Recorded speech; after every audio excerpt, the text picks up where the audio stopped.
తెలుగు సినీ నటుడు రాజేంద్ర ప్రసాద్ ఇంట్లో విషాదం నెలకొంది. ఆయన కుమార్తె గాయత్రి గుండెపోటుతో కన్నుమూశారు. గాయత్రి వయసు 38 సంవత్సరాలు. ఆమెకు ఒక కూతురుంది. నిన్న రాత్రి అనారోగ్యానికి గురైన గాయత్రిని హైదరాబాద్లోని ఐఏజీ హాస్పిటల్కి తరలించారు కుటుంబ సభ్యులు. అయితే గుండెపోటు రావడంతో ఆమె తుది శ్వాస విడిచింది.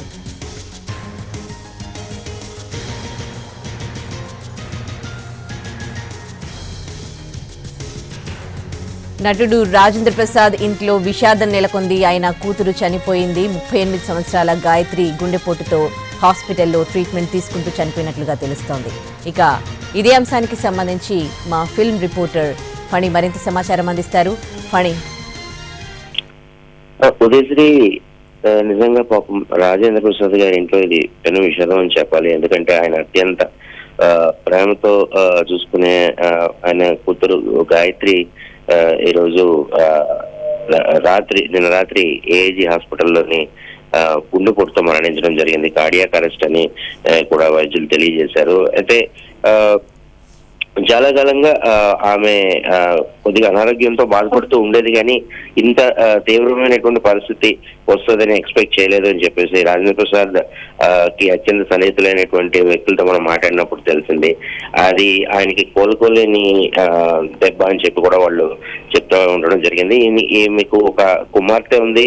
ఇటీవల కాలంలో వచ్చిన మహానటి అనేటువంటి చిత్రంలో ఆ అమ్మాయి చిన్నప్పటి సావిత్రి క్యారెక్టర్ కూడా చేయడం జరిగింది.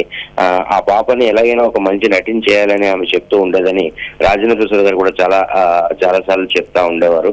సో ఏదేమైనప్పటికీ కూడా రాజేంద్ర ప్రసాద్ గారి ఇంట్లో ఇది చాలా పెద్ద విషాదం సంఘటన అని చెప్పాలి. ఫణి, అంటే ఎట్లాంటి ఆరోగ్య సమస్యలతో బాధపడుతున్నారు గాయత్రి గారు? అంటే కోవిడ్ తర్వాత కొద్ది కాలం అనారోగ్య సమస్యలతో బాధపడినప్పటికీ వెంటనే ఆవిడ కోలుకుంది. తర్వాత మిగతా ఏ రకమైనటువంటి ఇబ్బందులు లేవు అనే మనకు తెలుస్తా ఉంది. అయితే ఇది కార్డియాక్ అరెస్ట్ వల్ల ఆవిడ చనిపోయారు అని కూడా మనకి వచ్చి తెలియజేశారు. కానీ ఈ మధ్య కాలంలో చాలా మంది అంటే 30s లోనే హార్ట్ అటాక్ తో చనిపోవడం చూస్తూ ఉన్నాం. అంటే కోవిడ్ ఇంజెక్షన్స్ వల్ల ఆ తర్వాత దాని ఇంపాక్ట్ తో ఇలా జరుగుతోంది అని కూడా మనం చాలా న్యూస్ వింటూ ఉన్నాం. సో ఇది కూడా అలాంటిదేనా ఫణి? మేబీ ఆ అవకాశం కూడా కనబడతా ఉంది. ఎందుకంటే ఇటీవల కాలంలో చాలా సంఘటనలు ఇటువంటి బయటికి రావడం జరిగింది. బట్ ఈమె చాలా ఎర్లీ ఏజ్ లోనే, అంటే 38 సంవత్సరాల్లోనే కార్డియాక్ అరెస్ట్ తో చనిపోవడం నిజంగా చాలా బాధాకరం. బట్ అది ఈ కోవిడ్ ఆఫ్టర్ ఎఫెక్ట్స్ వల్ల లేకపోతే ఇంకేంటా అనేటువంటిది మనకి ఇంకా తెలియాల్సి ఉంది. ఇంటికి తీసుకొచ్చారా ఫణి? ఇప్పుడు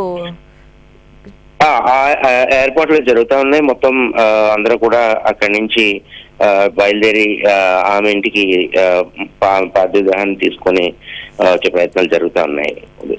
right, thanks for the updates Phani. Senior నటుడు రాజేంద్ర ప్రసాద్ ఇంట విషాదం నెలకొంది. ఆయన కూతురు చనిపోయింది. 38 సంవత్సరాల్లోనే గాయత్రి కార్డియాక్ అరెస్ట్తో కన్నుమూశారు.